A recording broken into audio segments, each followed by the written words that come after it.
Hello, everybody, and welcome to another Fireside Chat with Tawana. This time I have friends with me. I will back up. So, today we have a very special Fireside Chat. We are going to be talking all about women's health.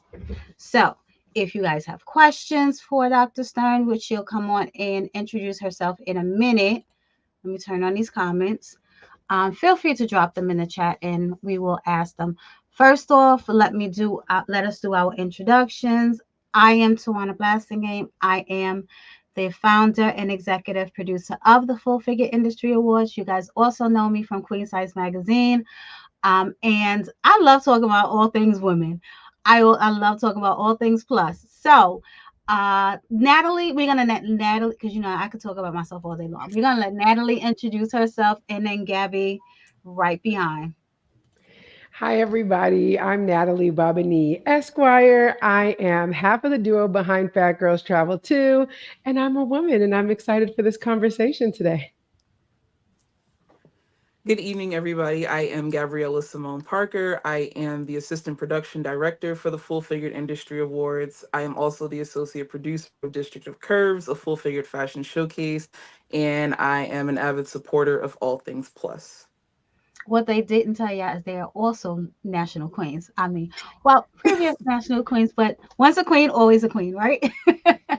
And like I said, today we are going to be talking about women's health, and we brought in a professional. Okay, we can tell you all about our health all day long, but we gotta have backup people that actually know what they're talking about, people that went to school for this. We are going to let Dr. Stern introduce herself really quick, and then we're going to fire off some questions that were previously submitted. Dr. Stern, welcome to a Fireside Chat. Thank you. Thank you for having me. Of course. Tell everybody a little bit about you. I know you don't like talking about yourself, but just tell people a little bit about yourself, who you are, what you do, your I was profession. no, just kidding. I Um, love it. I'm the chief of preventive and lifestyle medicine at Northwell Health. My background, like many people in lifestyle medicine, started in internal medicine. I did preventive medicine. I did occupational medicine. And then I saw the light and found my way to lifestyle medicine, which is what I have a practice at Northwell in lifestyle medicine. And I'm also part of the Katz Institute for Women's Health. So women's health is obviously, a big part of what I do. Almost all the patients, not all, but almost all the patients I see are women. So Just quick good evening to everybody that's in the chat so far. If you guys have questions for Dr. Stern, women's health related, feel free to drop it in the chat and we will try to get to your answers. If we don't get to people's answers today, trust me, we will make sure we drop the responses in the chat later on. But the earlier that you ask them, the better. Okay, so if you guys noticed the logo over Dr. Stern's head, Katz Institute for Women's Health is also one of the sponsors for the Full Figure Industry Awards this year. They are sponsoring the Emerging Plus Model Award. So we thank you. We thank you, Dr. Stern. Dr. Stern is also going to be with us on November 2nd. Yes, she is going to be presenting the award that evening. So previously, you guys know we posted about this fireside chat that was coming up. And I asked people to submit their questions, and many of you submitted some questions that we are going to fire away at Dr. Stern so she can address some of your questions. There were quite a few, so hopefully we'll get to all of them this evening. If not, then, like I said, we will post the responses later on. So the first question, you ready for this? Because this is like, we're going to be firing away, Dr. Stern. okay. Quick background.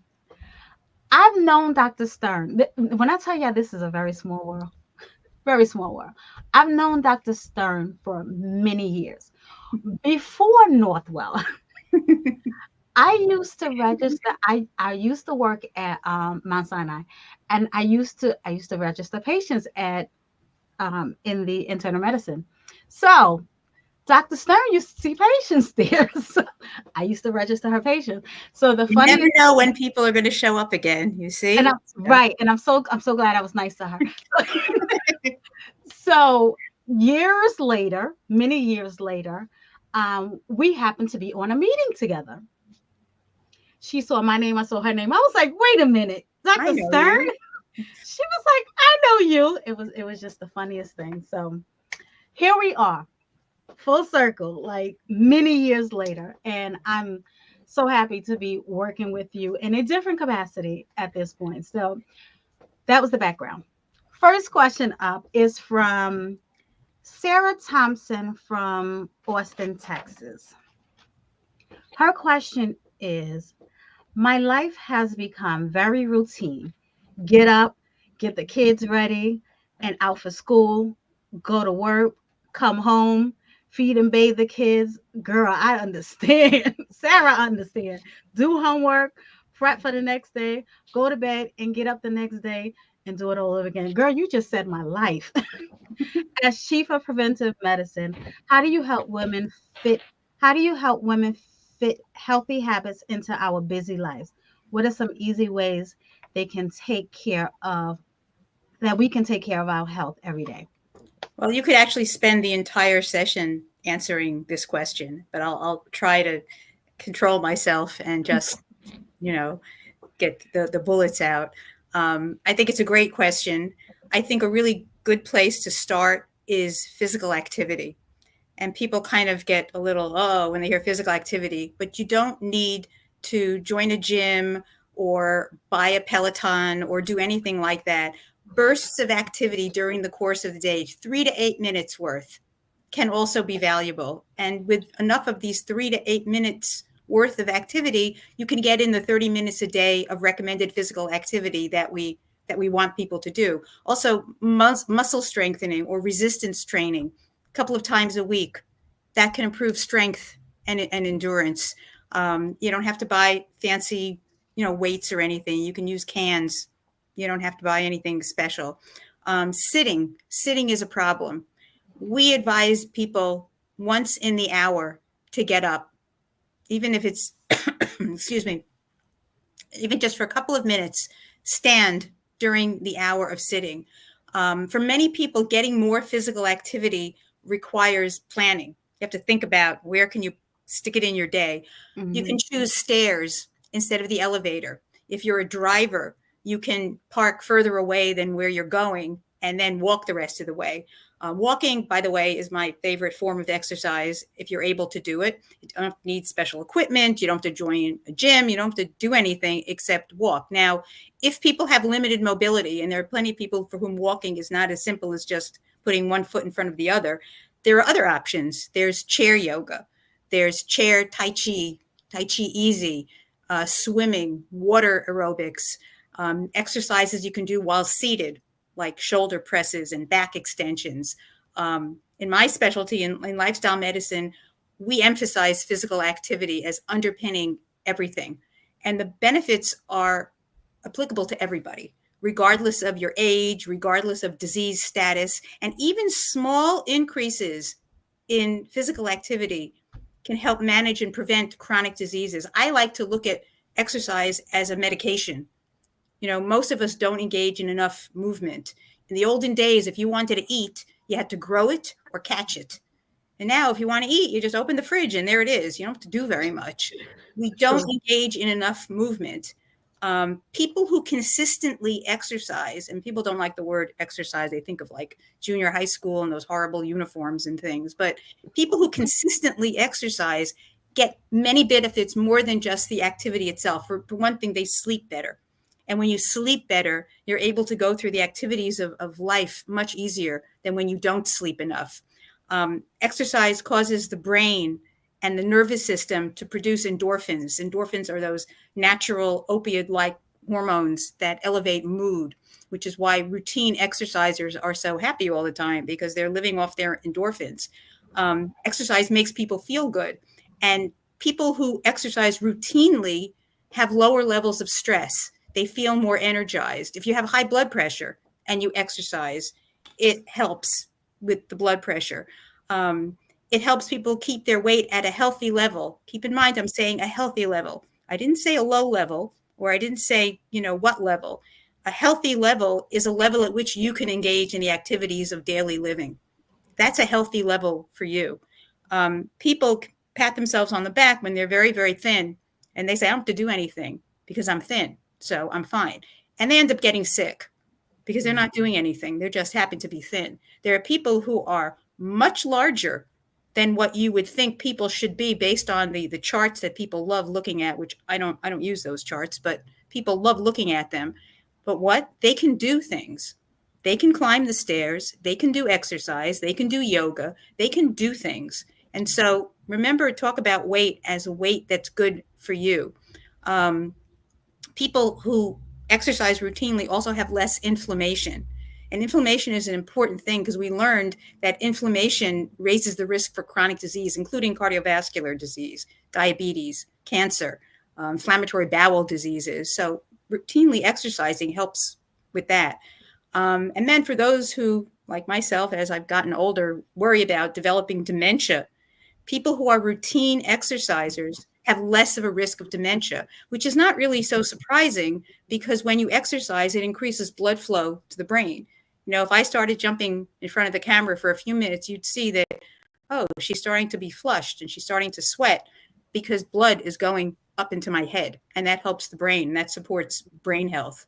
So I would start with that, and then, move on to other things which we can talk about as we go further.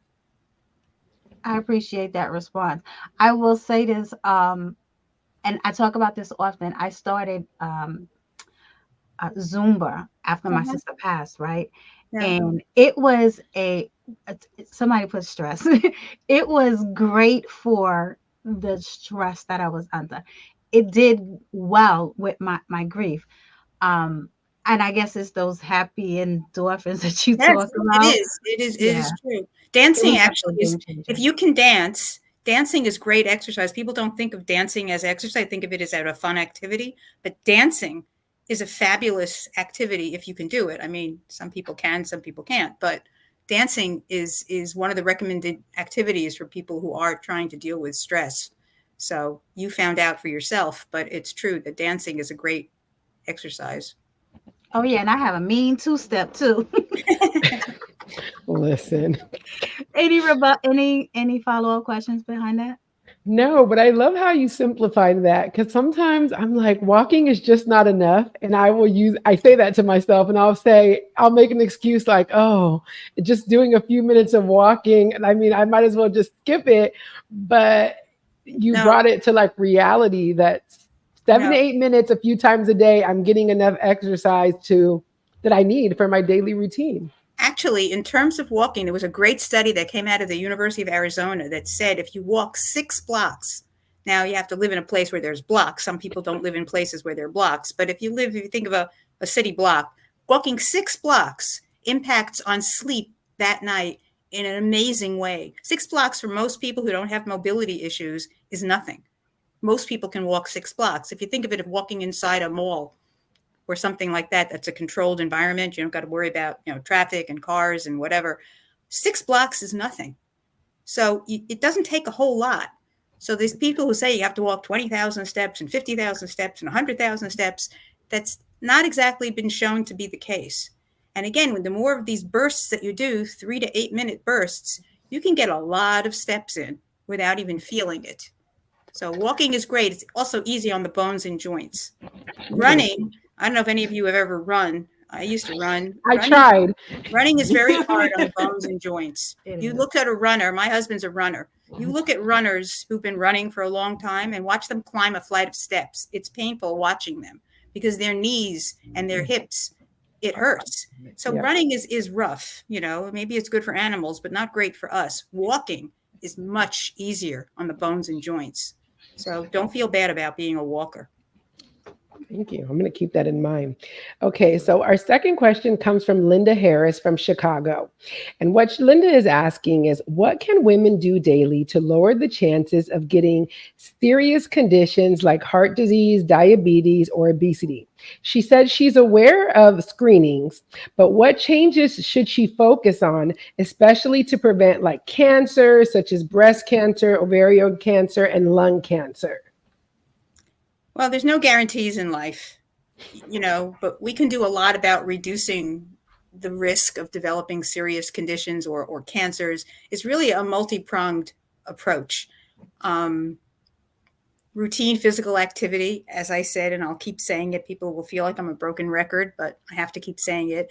Um, Pursuing a whole food, predominantly plant-based nutrition plan, achieving restorative sleep, stress reduction, avoiding risky substances like not smoking. Everybody knows that smoking is bad. Smoking is probably the single worst thing that people can do. I'm not really thrilled with alcohol, but smoking eclipses alcohol. Smoking is terrible. There's nothing good you can say about alcohol. There's nothing good you can say about smoking, but smoking is far worse than alcohol.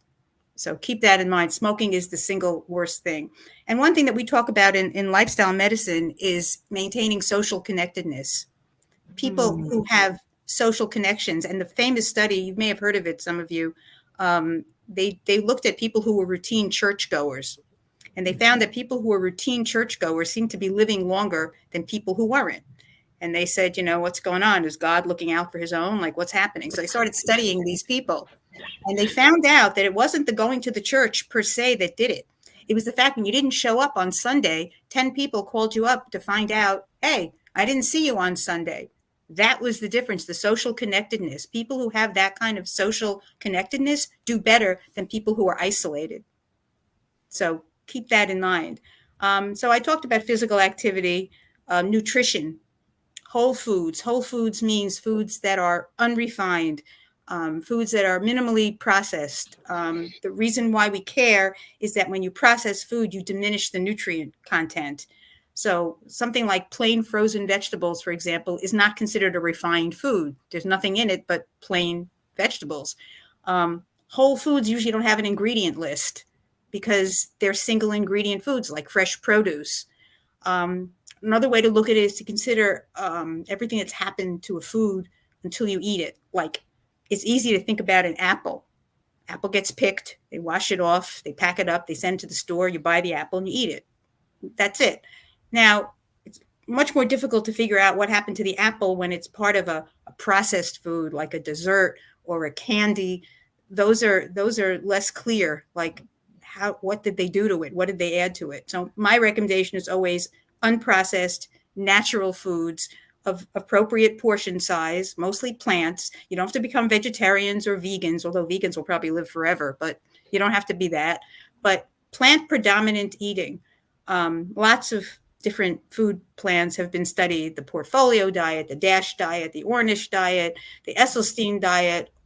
They're all very interesting. They all share certain characteristics like being low in saturated fat and high in plants.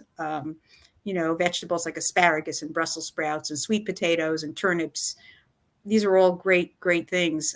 People who are treated in this way with these various diet plans, their LDL cholesterol, their bad cholesterol, is lowered to the extent as if they were taking statin drugs. So it really does work without taking drugs. Vegetables, low-fat dairy, reduced saturated fat. Saturated fat is fat that comes from animal products. So if you eat animal products, you're getting saturated fat. Red meat is particularly terrible. Fish, chicken without the skin, these things are okay. It's hard to give up certain things, but usually you're doing it for a purpose.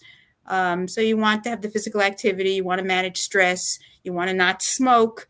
All these things get better when you have this kind of a diet and exercise plan. Less sugar, less refined carbohydrates, less what I like to call white food, white bread, white rice, white pasta. All these things are not good. They're just ultra refined foods.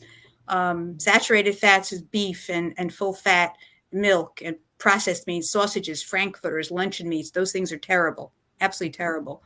And by the way, one thing that I learned, which really blew my mind, because I was born on a farm, but I didn't know this, today's farm animals have 30% more saturated fat than they did decades ago. So they're actually raising animals to have more saturated fat in them, which is terrible because saturated fat is the source of our high cholesterol. It doesn't matter if you eat foods that are called high cholesterol foods. That's not it. It's saturated fat that really does it. And for years, decades, we told people, don't eat eggs because they're high in cholesterol. Turns out that's not true. It's not eggs, it's saturated fat. And that's what you have to look out for. We want people to have enough fiber. Fiber is important, and you find fiber exclusively in plant foods. Most people don't get nearly enough fiber. 25 grams a day of fiber is for women under the age of 50. And over the age of 50, it's slightly less, about 21 grams for women, but still, most people don't get enough fiber. If you eat plant-based foods, you also have a lower diabetes risk, which is wonderful, without working too hard at it. And when you natural foods like fruits and vegetables, they help prevent fluctuations in sugar and insulin in the blood, which is also helpful.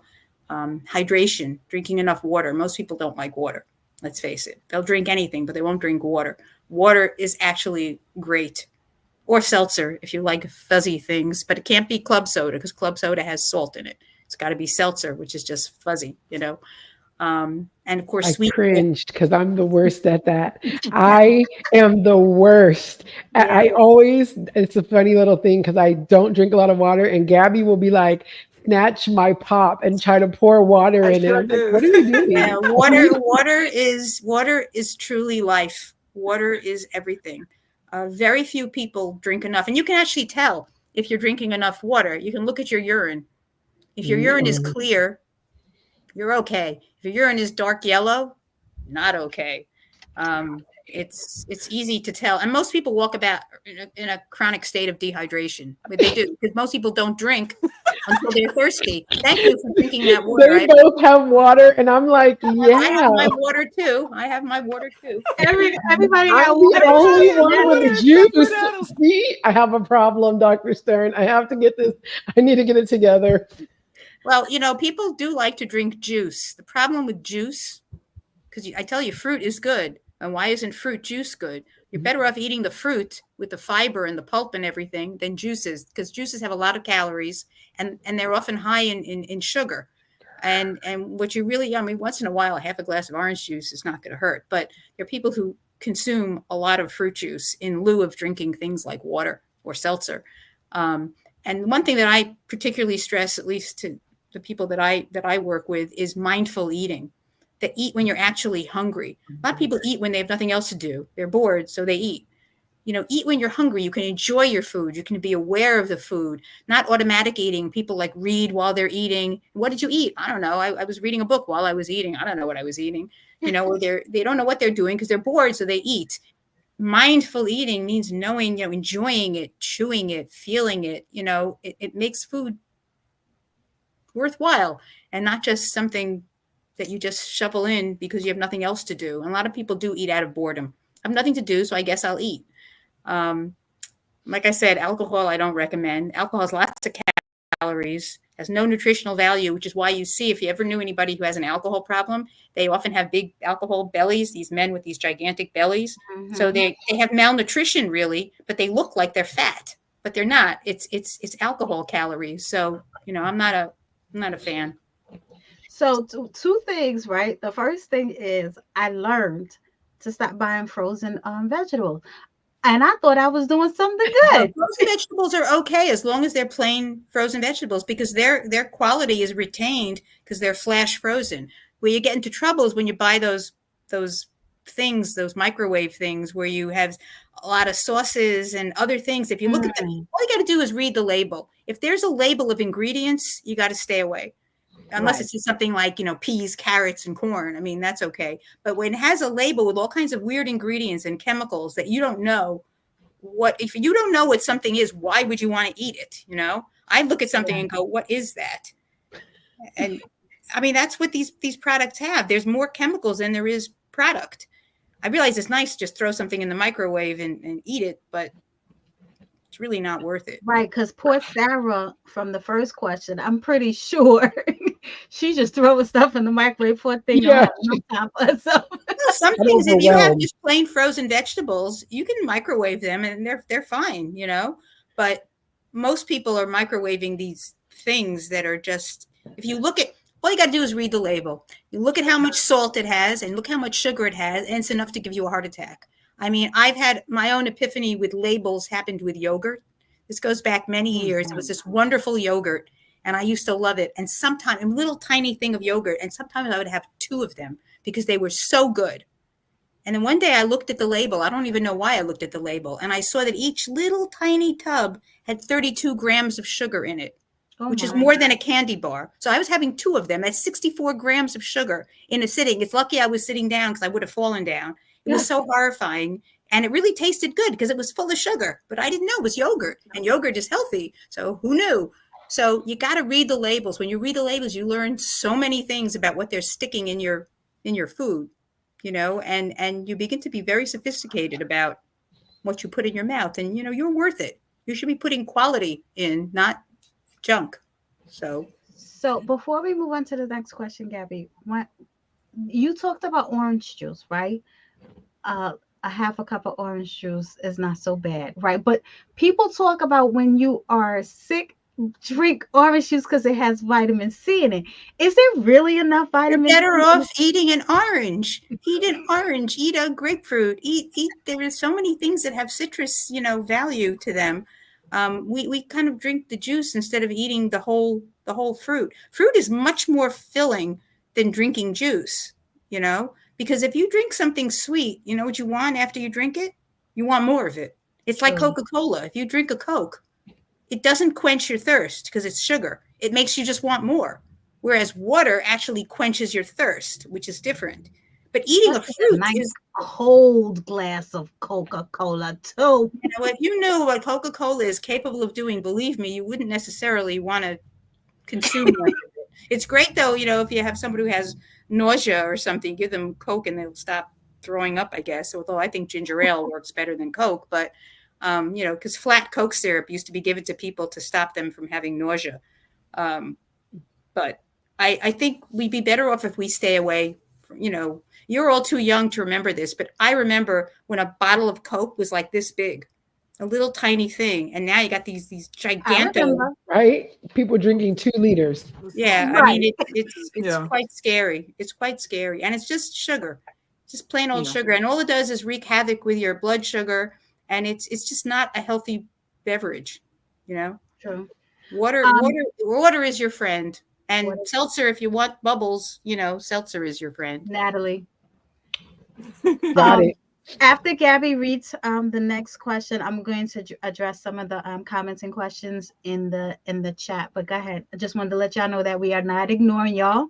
I'm gonna get to y'all right after Gabby's question. Go ahead, Gabs.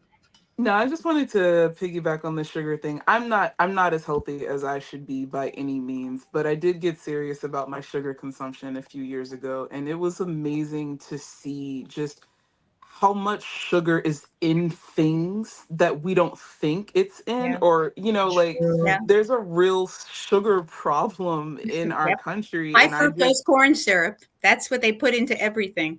I just I was Terrible. I Yeah, was absolutely blown away. Like I said, I have a long way to go in my health journey, but that was the one thing that I knew I could kind of control, and I yeah, couldn't believe it. Like how many grams of sugar I was consuming like just at breakfast at the beginning of the day, and you're already like past your limit for the day. So right.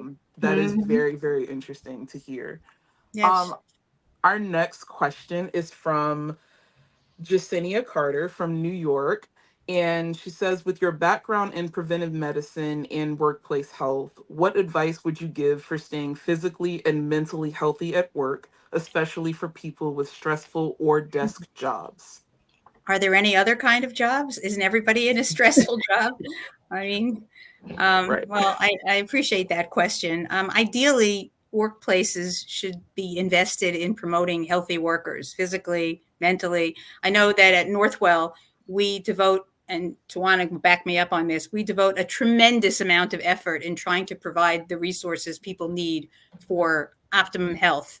What can workplaces do? Well, healthy food choices, having cafeterias or vending machines that only stock good food, nutritionally sound, food, making sure that people have adequate time to eat, and they can take breaks when they need to.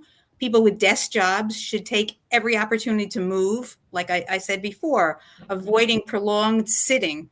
You can stand, moving for a few minutes each hour, even if it's just standing at your workstation. Sometimes some places will let you have a standing desk with these height adjustable desks where you can go up and down and work standing up, which is great. I love when I see people doing that. It's just wonderful. I'm seeing it more and more. I've seen it at Northwell. I've seen it in other places where I've been. Even if you're sitting, you can roll your shoulders, you can move your head, you can flex your arms. I mean, you can, because you get to be stiff. I often ask people to go like this with their hands, and they can't do it. And I say, "What's the matter?" And go, they can't. They're going to stop over here because they don't use it. When you don't use it, you lose it. So moving is important. Important thing, if you're somebody who sits in front of a computer all the time, you got to take breaks. You got to look away from the screen. You got to look at the distance. You're looking this way close at a screen, but you got to look in the distance and then go back to the screen. You got to rest your eyes. It's very important to do that. If you get a lunch break, a routine lunch break, you can walk during lunch. You can do it outdoors is ideal if you can. If you can't, indoors is okay.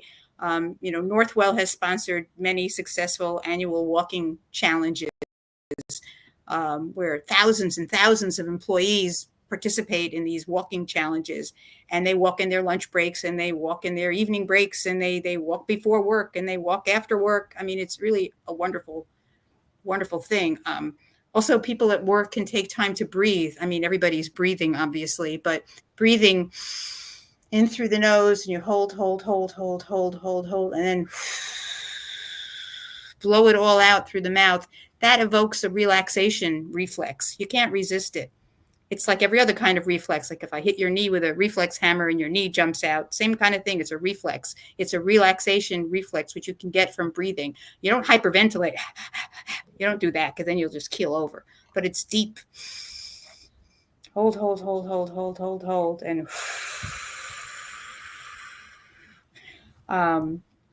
for people who have jobs that have exposures, like lots of dust, you need to make sure you have respiratory protection. For people who are noisy, I remember years ago I was visiting a plant with an OSHA person, and it was noisy as you can't believe how noisy it was. I was like holding my head, and I saw one of the workers walking around. I said to him, how can you walk around like that? Why aren't you wearing hearing protection? He said, it used to bother me, but I got used to it. I said, no, you got deaf.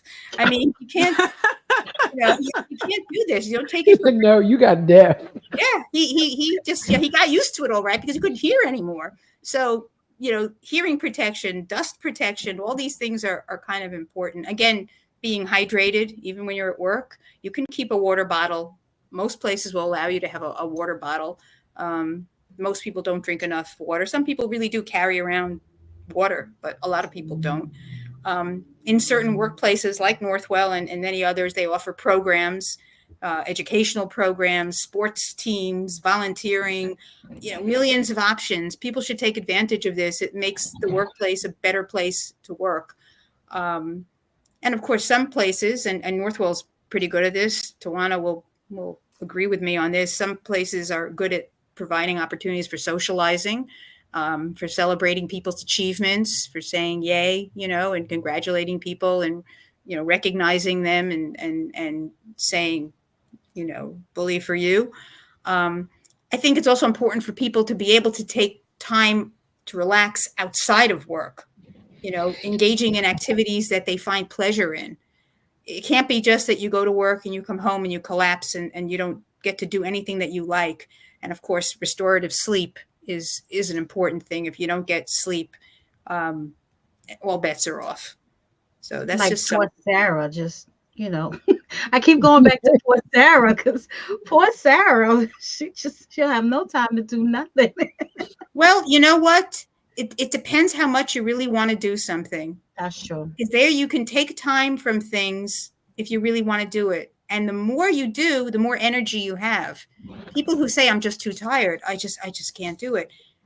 The less you do, the less energy you have. It's weird, but it's true. And the Yeah, more you do, the more energy you have.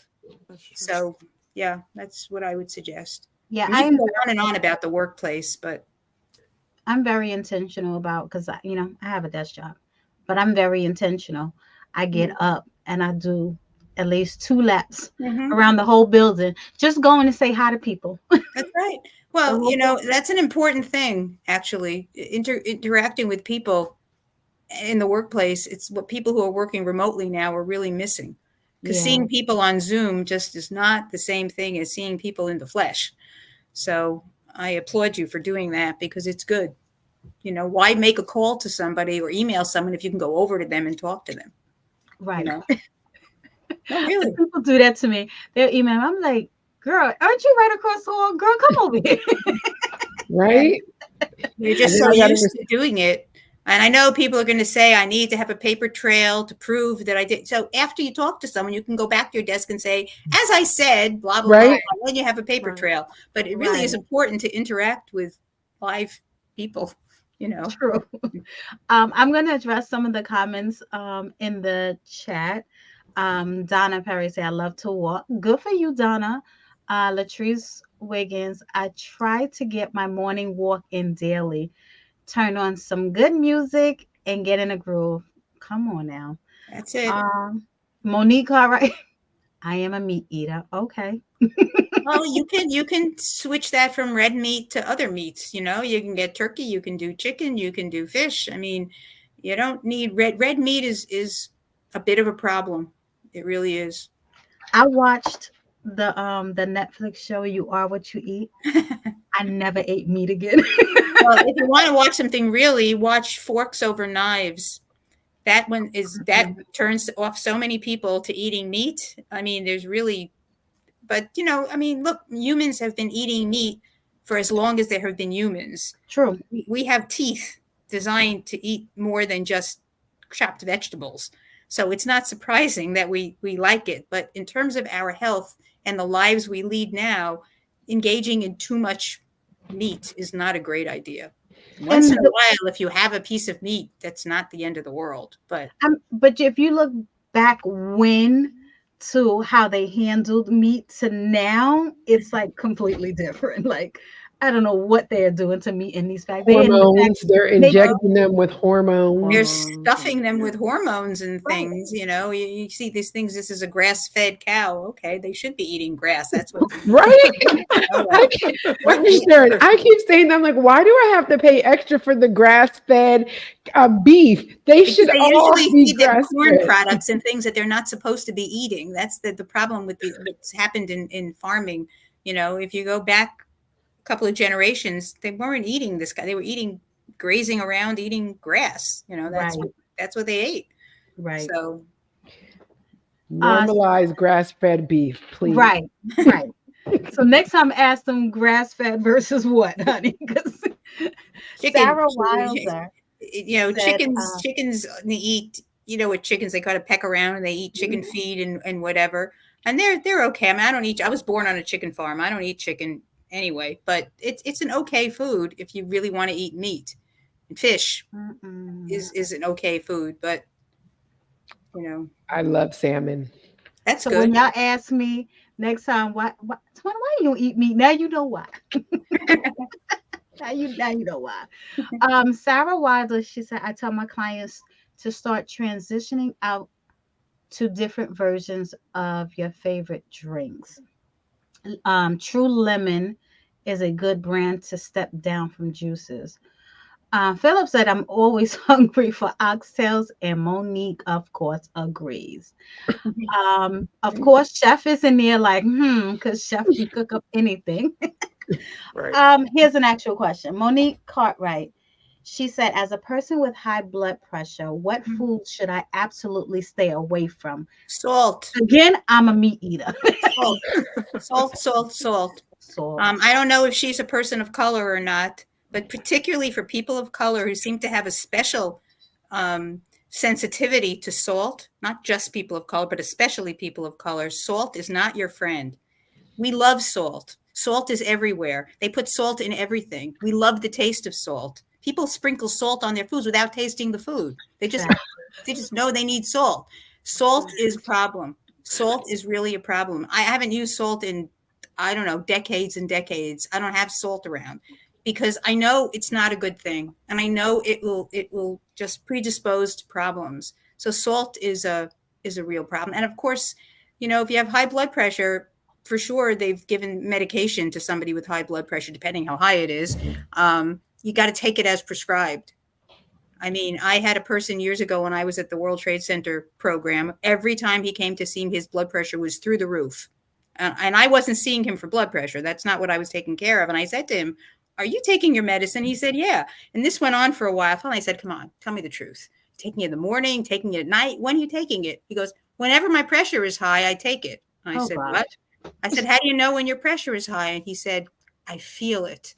I said, "If you're feeling your blood pressure, you're having a stroke. So what is this?" Nobody told him that this isn't like Tums, You don't take blood pressure meds when you think you need it. You take it all the time as prescribed. Nobody told him that. When your pressure is high, you take it. So the next time I saw him, his pressure was perfect. I said, "You taking it?" "Oh, he's every day." Well, it's a funny thing about medicine. Like our former Surgeon General said years ago, when you take the medicine, it works. Odd, but true. Funny thing, right? Yeah. So blood pressure, that's what stands between us and a stroke. I don't play games with blood pressure. Right. I can negotiate certain things, but not blood pressure. Right. So Monique Cartwright, she has a little bit of color to her. A little bit. No thoughts. I love you, Monique. So I'm sure Sarah Wilder, this was in relation to the sugar conversation. Sugar is addictive, just as addictive to the brain as cocaine. That's, oh God, that is the very true. Well, the most addictive substance actually is nicotine, in case anybody doesn't know it. Mm. Yeah, Nicotine. them cigarettes. More addictive than crack cocaine is nicotine. Just keep that in mind, which is why people continue to smoke when they know it's so bad for them. Mm. I'm glad I never got into smoking. That's Oh, good. God. Congratulate yourself. It's a terrible Thank you. thing. Go girl. Sarah, I love sugar. Just decreasing has Everybody loves decreasing sugar. has great inflammatory effects. Puffiness and anxiety can be relieved drastically. But Sarah said, but I also refuse to do life without chocolate. Chocolate, as long as it's dark Oh, chocolate, one square of dark chocolate is okay. The problem is people don't stop with one square of dark chocolate. They have a lot of chocolate, and that's the problem. Because milk chocolate is candy. It's not the same as dark chocolate. So if you're going to eat chocolate, not bitter chocolate, dark chocolate. There's a difference. Bitter chocolate is like for baking. That's different chocolate. I'm talking about dark chocolate, which is sweet, but not like milk chocolate, which is candy. Yes. Candy. Being Panamanian, we have some of the best chocolates, and dark chocolate is really good. Yeah, and it's very healthy. That is healthy. I mean, in reason, with not excessive amounts, but a square of dark chocolate, you can feel good. Dr. Stern, we should say at least 5 squares. Nobody is eating one square. Like this is, do you want me to be successful at this? We need to increase. I know, at least to 5. If we say 1 square, I'm just not going to succeed. I need it to be 5. Okay, can we change that? Latrice, here's a question from Latrice Wiggins. Are there any tips for increasing your water intake intentionally? Yeah, just make it a habit to drink even if you're not thirsty. But don't drink late in the evening. People think before they go to sleep, I'll guzzle a bottle of water, and then they'll be up and peeing all night. That is not the answer. The answer is to drink in the daytime.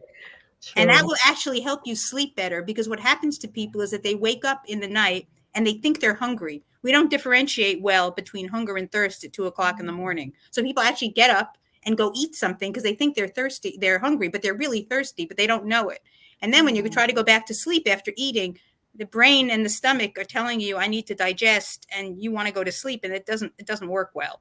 True. So if you drink enough during the day and are well hydrated, you won't get up in the night looking for things because you'll be well hydrated. But drinking a ton of water when you want to go to sleep just guarantees you're going to get up to pee. That's all, which is not helpful. You can get up once in the night to pee. That's okay. And go right back to sleep. But a lot of people get up and then they stay up and they stay up and they stay up. And that's not helpful. Right. So Monique says she need Miss Penny on speed dial. I'm gonna read one more comment and we're gonna go to the another question, and then I'll come back to the other questions. I've heard about monkey fruit but never tried it. Looks like I have to go try. What is monkey fruit? I don't know. I think it's a tropical fruit, isn't it? Monkey fruit. I've never heard of it. Monk fruit. It's a sugar substitute. Oh, monk fruit. Oh, monk fruit. Oh, Monk I fruit, thought monkey sorry. fruit. I thought was a My bad. tropical fruit. Monk fruit. Monk Yeah, fruit. I don't know. I try to stay away from sugar as much as possible. I get enough sugar just by living. I don't look for alternative source, and I don't like artificial sweeteners. I think artificial sweeteners are dangerous. True. So that's I've not, heard that too. that's not So for I me. have a question about that because I always say that. So probably because I like sugar and that's my little trick. But in reality, I always tell people, I'm like, no, I don't want to put the fake sugar. I'll just You're use cane sugar, like 100% Yes, cane sugar. a teaspoon of sugar. You're having tea and you want a teaspoon of sugar is 16 calories. That's fine. Much better than using an artificial sweetener. The problem is we don't stop, with other things that are sweet, with the candies and the cakes and the pastries and, but a teaspoon of sugar is 16 calories. Trust me, 16 calories won't break you. And I don't like the artificial stuff because every day another study comes out and says that it's connected to, they make me very nervous. That's all I'm going to say. Some people have no choice. There are certain people who've been told they need to take artificial sweeteners, although if I was telling them, I would tell them, you don't need sweeteners, just stay away from it. But they have doctors who tell them and they have to do what their doctor says. But I just don't think we need that artificial stuff. I remember when NutraSweet came out, I was in high school and they gave out these gumballs made with NutraSweet. And I chewed it and I said, this tastes really weird. And I never took another thing with NutraSweet again. It just didn't taste right to me. Thank you. No. I mean, everybody, it's a free country. You can do whatever you want. But I don't think artificial sweeteners are the way to go unless it's absolutely necessary. And I don't know why it would be absolutely necessary. So. I don't know why it would be absolutely necessary. Okay, so let's get back to the questions. I'll come back to the chat in a minute. Where we at? Ooh, Monica Lee from San Francisco. Can we talk about unconscious? Okay, yes, let's talk about it, Monica. Can we talk about unconscious bias in healthcare and how it affects women, especially those underrepresented groups? What can women do if they feel their concerns are being ignored because of bias? For example, I am 5'7", 237 pounds, and every time I go to the doctor for something, they always tell me to lose weight. Like that is the answer to everything. Well, you bring up very many points in this question, and I really do feel your pain. I spent a large part of my time each year delivering training on unconscious bias and microaggressions in our health system. So this is something I've been interested in for a long time. Bias in healthcare is real. The research is very clear on this, and it results in many things, such as discrimination, which contributes to decisions being made by healthcare providers and ancillary staff, which may not be in the best interest of patients, even if it's unintentional bias. It's a contributing factor to health disparities, which, as you know, exist and have existed for a long time. The research is also clear on this, and there has been the last 25 years research on these issues. Bias can serve as a barrier to promoting diversity, equity, and inclusion. People are often unaware of just how bias is operating until it's brought to their attention, which is why we do so much training at Northwell. What we do know is that bias exists among all people. To be human is to be biased. It's a function of the brain. And since we can't exactly eliminate it, we work to mitigate the effects of bias. But speaking up is a necessity. If somebody's experiencing something which they believe is the result of bias, unconscious or otherwise, you need to speak up. If the immediate supervisor is not responsive, then you have to go further and engage with whatever authority is above that person in the workplace. This person who wrote the question mentioned that there are healthcare providers who are insensitive regarding being overweight. Well, we know that there's a strong implicit bias in healthcare against overweight people. Studies have shown this over and over again. And overweight people, as this person reports in their question, they experience discrimination, which leads them often to avoid routine preventive care, which is my neck of the woods. And that's a problem also, because without preventive care, things develop that later on are a bigger problem than they need to be. There are providers who will tell patients to lose weight as if all they need to do is say, lose weight, and that's the answer. It's true that many conditions can improve with weight loss, but if it was so easy to lose weight, then everybody who would want to lose weight would lose weight. It's not so simple. And there are providers who understand the challenges of people who want to lose weight. If this person's doctor is not supporting them, if they feel that they're not being supportive or responsive, they need to find a different doctor.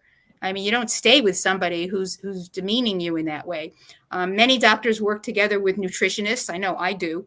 To help their patients develop a program that works for them nutritionally.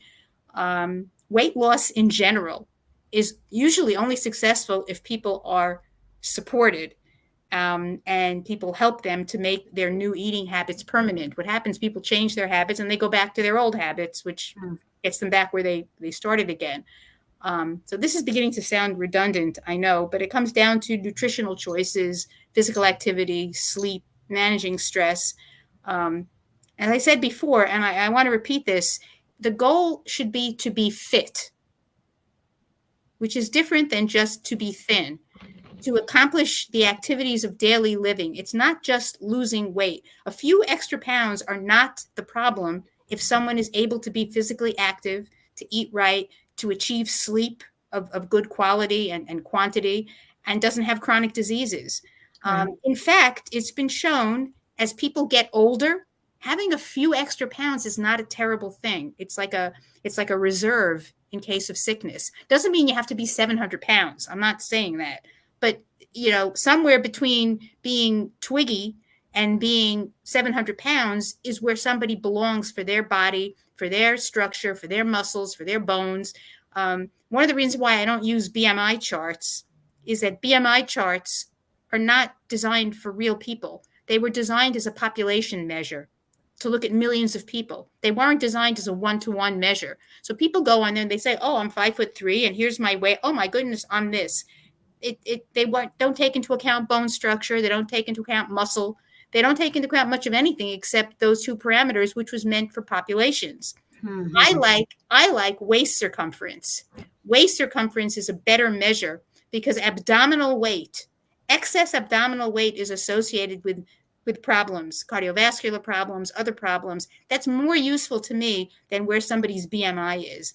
Very often men will show up on their BMI chart as being obese, and they're not. They just have muscle, and muscle weighs more than fat. And a lot of people go on a diet, and they do exercise, and they become very muscular, and their weight doesn't change. And they go, oh, how can this be? My clothes fits different. I look different. It's because muscle weighs more than fat.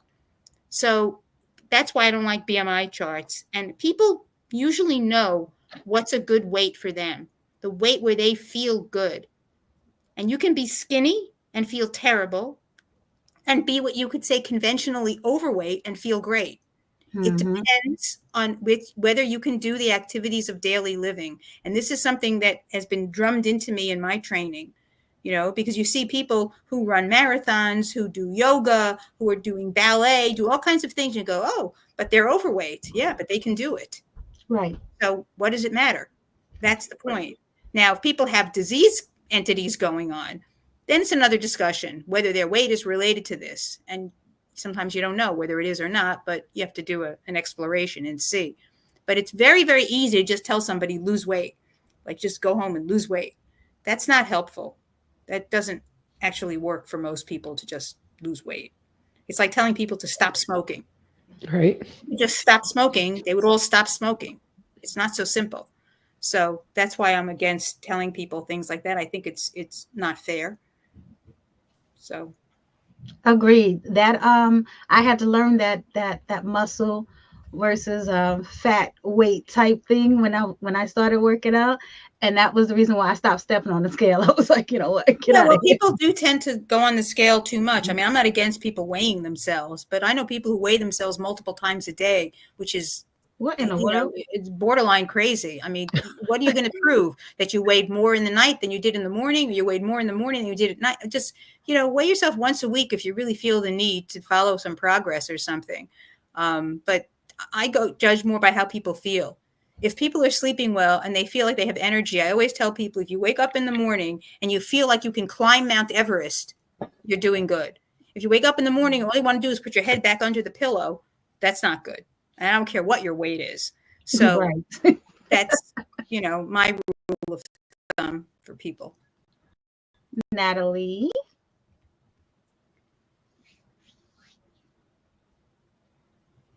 Natalie. Oh, I saw like it went out, and I was like, "What's going on there?" Sorry about that. Okay. Girl, I thought you was digested it all. I was like, No, I was, and then I got a glitch, and I was like, "What happened there? Is it just me, or are they gone? What? How are you guys?" at least Okay. you froze in a good spot. You ain't look crazy. Good. Thank you. I thought I wasn't looking crazy. I didn't want to be looking crazy. Okay, my good question is coming from Deborah Nguyen from New York, New York. And she said, is there a specific test that I can request to see if I'm going through menopause? I just turned 52. I am still getting my periods. I do not have hot flashes, but I realize that I don't have as much patience as I used to have. My husband says that I'm menopausal, but I think, wow. Is your husband a doctor? What is He's this? a doctor. The husband is a doctor now, sir. Okay. But I think he is just saying that because of my age. Is there a way to know for sure? Well, usually doctors ask patients about their symptoms like missed or irregular periods or random spotting or sleep issues or mood problems. People have hot flashes, although not every woman will. There are a lot of symptoms that not everybody will experience. There are blood tests to measure hormone levels to see if somebody is perimenopausal. They look at estrogen, they look at FSH, which is follicular stimulating hormone. They look at LH, luteinizing hormone. But menopause is defined as going 12 months without a menstrual period. So if somebody's still menstruating regularly, they're not menopausal. I mean, it just goes without saying. If you still having your period, you still have your period. Every woman is different. Not everything applies to everyone. Some women simply stop menstruating. They menstruated in February and they stop in March. And that's it. Nothing happens. Other people spot for a couple of months or they miss a period. I mean, it's depends. But I think this person should tell their husband to not practice medicine without a license. That part. Listen, I always tell people that you are not authorized to practice the law, sir. You are not Especially when you authorized. don't have certain body parts, it seems a little disingenuous to me. Right? I'm like, do you have a listen, license? that was You have a nice. I license. was about to tell her to tell her husband or something else. Right. Right? I mean, if he is a doctor, he needs some sensitivity training anyway. Right? But, That's Yes. biased. You need, sir, where did you get your MD? My husband better never say that to me. I don't have a husband, but I did. He better never say that to me. Right. Or he wouldn't be my husband Listen. anymore. Right, Gabs? Oh my goodness. So Emily Johnson from Atlanta, Georgia says, I have heard that heart disease can show up differently in women compared to men. Can you talk more to what some of those differences are and also why it is important for women to know about their specific symptoms? Well, heart disease in general does present differently in men and women. For one thing, women are partially protected by their higher estrogen levels until menopause. So usually women don't show signs of heart disease until they're in their mid 60s, which is like 10 to 15 years later than in many men. Women have less coronary artery disease than men do. In the case of heart attacks, symptoms in women are often overlooked, which is why women's diagnoses are often delayed, which leads to worse outcomes when they are having a heart attack. Women having some kind of cardiac event often have shortness of breath or back pain or what feels like indigestion, rather than what men commonly experience, which is known as the Hollywood heart attack. That's what we call it at Katz, where a man clutches his chest and says he feels like an elephant is sitting on his chest. Women don't usually have that kind of symptom. I know it's been said that the gender gap in heart disease has historically been due to the fact that men had higher rates of unhealthy habits, but women are kind of catching up, like with smoking and those kinds of things. But heart disease is still the greatest killer of men and women. And most women don't know that. They're much more afraid of things like breast cancer than they are about heart disease, but they don't know that heart disease kills 1 in 3 women. Wow. Which is different because breast cancer is 1 in 9. But they're much more afraid of breast cancer than they are of heart disease, when really heart disease is the killer. Also, another problem, and Tawana, you probably know this from following Katz, but women have historically been underrepresented in research that's been done because men, they always thought of women as being little men. So we'll just do all the research on, white men and we'll apply it to everybody else. Well, that wasn't exactly true. Women are not littler men. In the last few decades, this has been addressed, that Go Red program that people are familiar with at the American Heart Association, where women are now included in the research so that we know more about how things apply to women. I mean, I could talk about heart disease for a long, long time, but I want to emphasize that the risk factors for heart disease in women that people should be aware of: smoking, high blood pressure, high cholesterol, diabetes, obesity, a poor quality diet, drinking too much alcohol, sedentary living, everything that everybody knows. I mean, I feel like I'm redundant, but people know this. These are the risk factors. And whatever you can do to mitigate those risk factors will reduce a person's risk. Yes, everybody knows somebody who does everything wrong and they live to be 103. But that's not how it works for most people. Right. So you do it while you're young, take care of yourself so you get to be 103,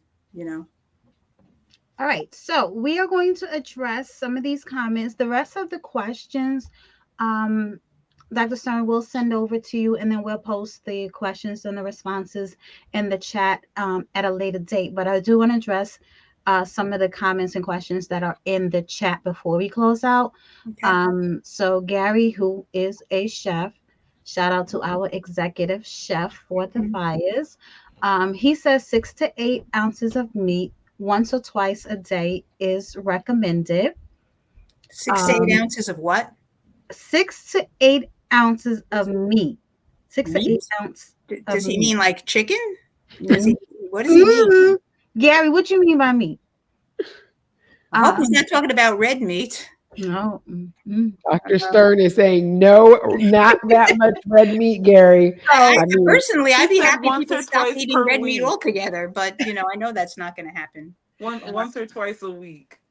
If you have something once a week, I still don't want you to have hot dogs and things once a week. That's junk food. That's total junk food. Right. But a lean cut of meat is not a tragedy. It's just we historically in this country we're meat and potatoes every day. True. It was a different universe back in the day. So we just need to have some limits. So we can enjoy our Flemings and Capitol Grill, I cannot. Every now and then, but in moderation. All things in moderation, right? So so Phil asked the same question I was going to follow up with when it comes to the dark chocolate. We were talking about the square, right? How big is this square? 1 inch. 1 inch by 1 inch. 1 inch by 1 inch. Which is actually a chunk of chocolate. That's You Dr. said Stern, what? I thought we agreed on 5 pieces. No, I no, thought that's we only were. for people. That's only for people in Panama. That's different. Okay, okay. Only for Listen, regular I'm people. gonna have to go home, people. I got my One, 5 pieces of one. chocolate. Hold on. I was looking for my ruler. Like 1 inch by 1 inch. Right? Yeah. That's gonna Actually, be. most chocolate bars are conveniently broken into, they have No, Those like, the little. Ghirardelli is the little Ghirardelli squares are like one yeah. inches. Oh, that's the good chocolate. Yeah. Um. So Keisha asks, what foods help with low pressure? Blood pressure. I'm assuming she means low blood pressure. Low blood pressure is something that young women often have, and unless it's symptomatic in a bad way, it's a blessing. It's a wonderful thing to have low blood pressure. What does it mean to have low blood pressure? It means your heart doesn't have to work so hard. Now, there are people who have such low blood pressure that they faint and things like that. That's not normal. Then they have to work up what's going on with them. But when I was young, my blood pressure was routinely like 90 over 58, 90 over 60. It was wonderful. It was a blessing. Obviously, it's not what it is now, but that was great. Low blood pressure is okay unless somebody is symptomatic. Or if they had normal, 120 over 80 and suddenly they have, 60 over 40, that's not normal. But Mm. young women particularly are usually in a good place. So unless they have symptoms like fainting or like being lightheaded or like keeling over, they shouldn't worry about it. And if they have a primary care doctor, they should check in with their doctor. So, Sarah, do not ask me to pronounce any of those words. If I can't pronounce it, I ain't eating it. Um, sucralose, Sucralose, yeah, sucralose. I'm not a fan. aspartame, Yeah, aspartame. aspartame. Yes, I don't. These are all artificial No, things. fake sugars. Those are fake sugars. Oh, I don't like child. them. Actually, sucralose, many people, myself included, I found out quite by accident at a conference, are sensitive to it. Made me incredibly sick. Mm. Not everybody, but I was I very don't. sensitive to it. I don't like artificial sweeteners. Sugar, plain old ordinary sugar, 16 calories a teaspoon, you can get away with. Those artificial things make me incredibly nervous. I don't want to find out 10 years from now that people who gorged on artificial sweeteners ended up with all kinds of problems because Oh. that's what the research is suggesting. I don't want to know that. So better to avoid it and not, you Yeah. know. So what you saying is I shouldn't put 4 sugars in my tea anymore, right? No, I think that's a little much. But you can put one teaspoon of, or you can Right? use a little bit of honey if you like that better. I mean, honey Okay, has honey. Okay. nice qualities.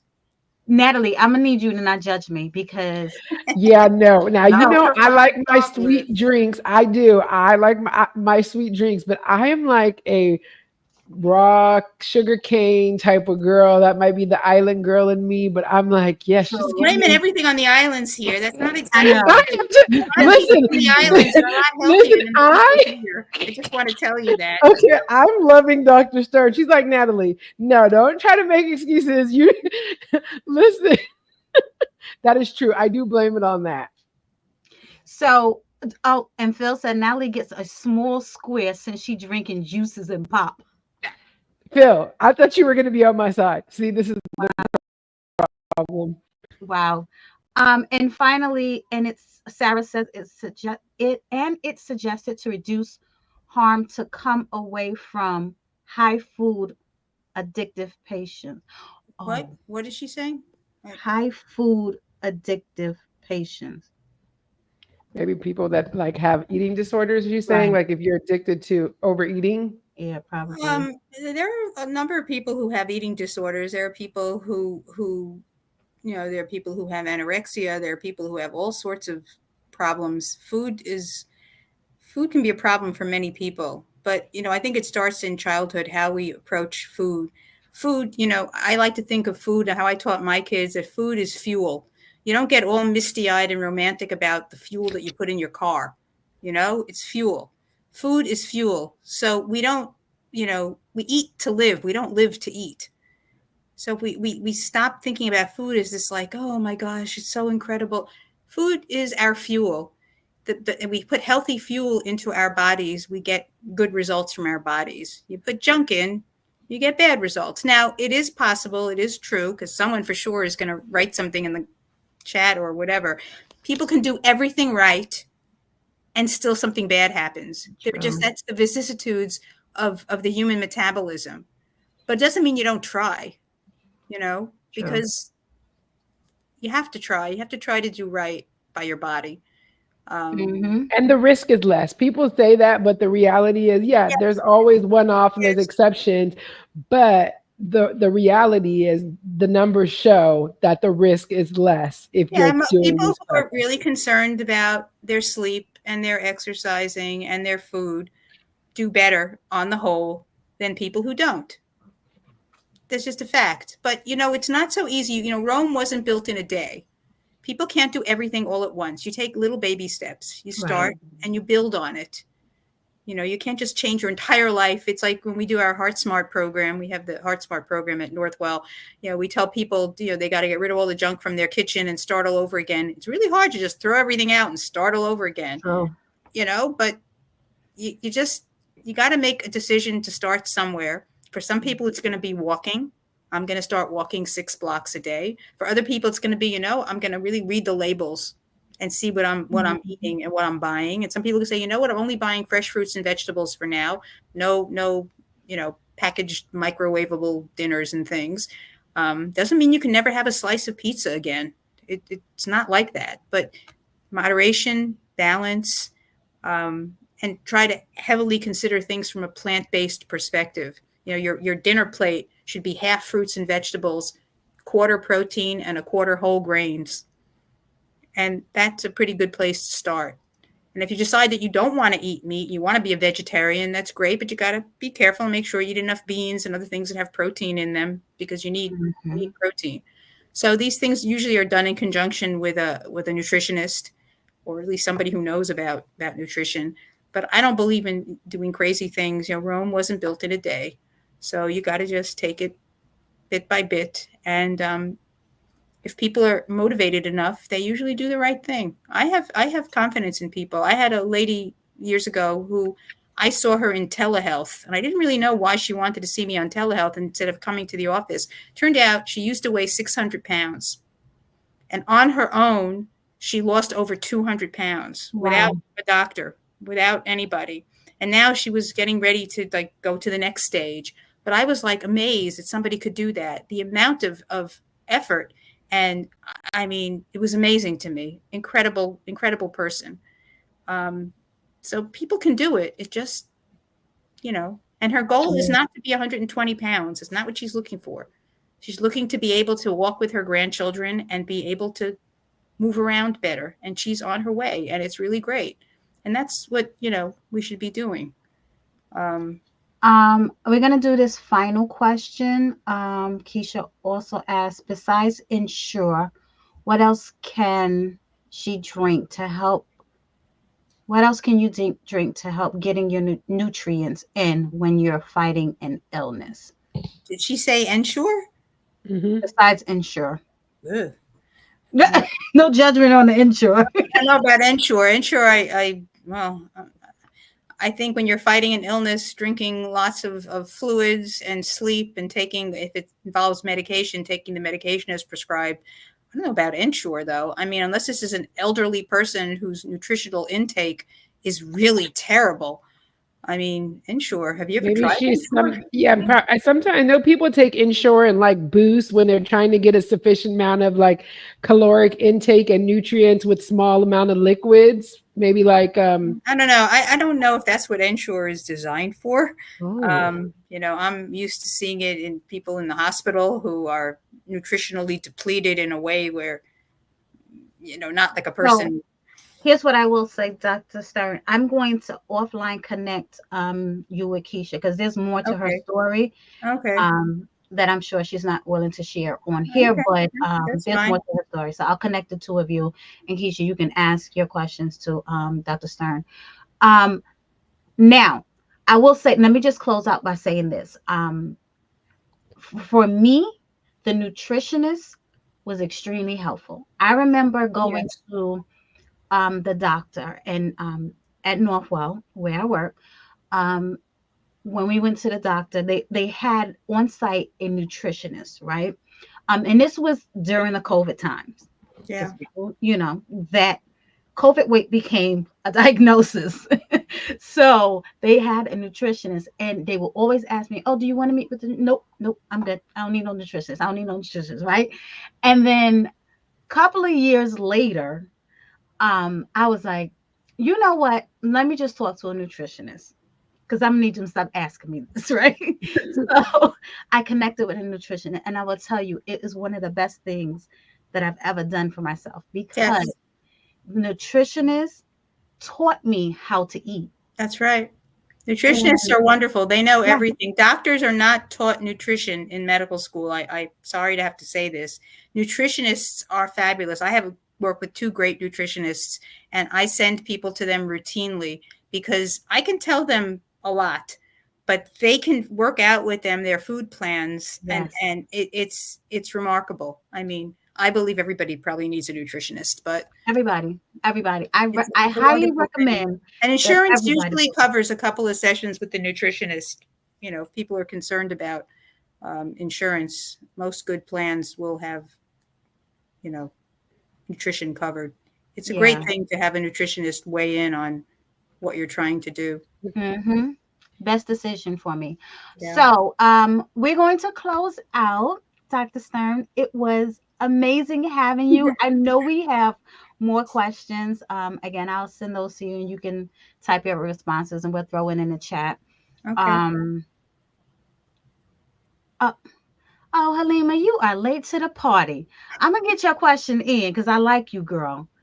You wanted to ask about nutrition for someone that have had to have ovarian cysts removed because my body has been out of whack ever Mm, since.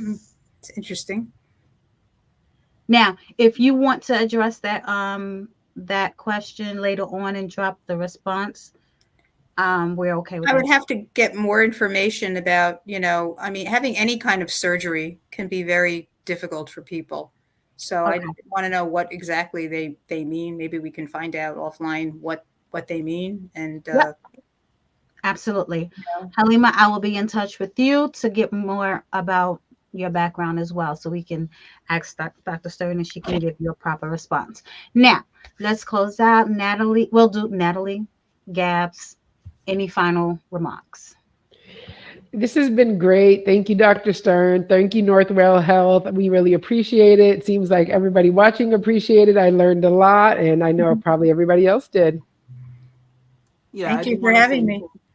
I wanted to say thank you for taking the time to make this information very understandable. It's not often that in our space, which is, you know, predominantly people of color and plus size women, that we have things explained to us in such a way that isn't super, accusatory or just negative or like very like, you're doing this wrong. And to hear you explain things in a simple way about simple things that we can do to take care of our bodies is very much appreciated.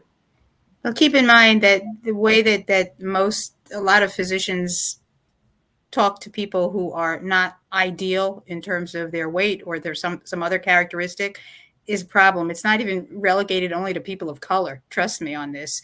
They just, if you've ever been in an emergency room and watch what happens when someone who's really really big comes in and the eyes start to roll and they go, "Oh, you better put two gurneys together because we have a really I mean, like, there's a real, it's called fatism. We Yeah. It's the only ism. We can't be racist, sexist, homophobic, anti-Semitic, you name it, but tell a fat joke and everybody laughs. I mean, this is one of the things I talk about in my unconscious bias training. People don't think about it because they're so used to it being a ha ha, but it's Mm-hmm. really not a ha ha. So that's what we try to do. Um, I mean, Tawana, because you know about the unconscious bias work, but it's something that we consider important enough that people should be exposed to. Um, Absolutely. so we call it fatism. It's one of the last isms that for some reason people don't seem to feel the same dislike for it that they do other isms. So, Mm-hmm. Absolutely. And so I wanted to say thank you, Dr. Stern, because immediately when I asked, it was an absolute yes. So I thank you for taking the time out to do this for us because, we pay co-payments for stuff like this. And we got you at over an hour for free. And I Okay, I'll be appreciate sending you my bill, Tawana. It's okay. Oh God, y'all get your insurance cards out. So I really truly appreciate it. Again, I'm going to send you this information. One of the things that Phil said in the chat is that we have to get you and we have to get Sarah to do a column for Queen Size Magazine. So I'm going to be in touch with both of y'all about that because great idea, Vice President for Queen Size Magazine. Well, So it I'll be in just touch. so happens that you don't know this, Tawana, but I used to be a medical editor for television and print, so I have big experience in writing things. So Look, Listen. that's not doesn't scare me. So I love it. I will when, definitely, but I know where to find you. right? When I DM'd Sarah and I was like, "You got to join," she was so excited. I said, "Okay, well, she's gonna join." All right. So thank you. Definitely connect me with Sarah because I'm going to need her expertise in Queen's Size Magazine as well. So Phil was kind enough to drop the links for Dr. Stern in the chat. If you want to learn more about Dr. Stern, click on the link. Her bio is there. If you guys want to find a doctor that specializes in women's health at Northwell. You can also go on the website there and book an appointment. If you need help and you need me to connect you with somebody, I am more than happy to do that. I know a lot of people in Northwell have been there for a very long time. I can connect you with some good people. I have great doctors. And I'm not just saying that because I work there. I Before I started working at Northwell, both of my kids were born at Northwell, which before it became a health system, it was North Shore University Hospital, just one right. hospital. And even though I did not work at Northwell, I said I wanted to have my kids at Northwell. It's a long story why. Short story to that is Cohen's, who is part of Northwell, which was Schneider's hospital at the Right. time, saved my son's life. And I vowed, I was like, I want to work at Northwell. And years later, it just so happened that I work at Northwell. But I appreciate you nonetheless, Dr. Stern, and I look forward to talking to you more about that health column. Thank you, everybody, for tuning in. If you have not gotten your tickets yet for the Full Figure Industry Awards, there's still a little bit of time left for you. When I say a little bit of time, there's a handful of tickets out there left. Go online and get your tickets, theflyers.com. THEFFIAS.com and grab your tickets. Be in the building and come and celebrate the pioneers in the full figure fashion industry. I love all of you. Thank you for your time. Thank you for sitting and eating and chatting with us, even though we didn't eat yet, but I hope y'all got your food in.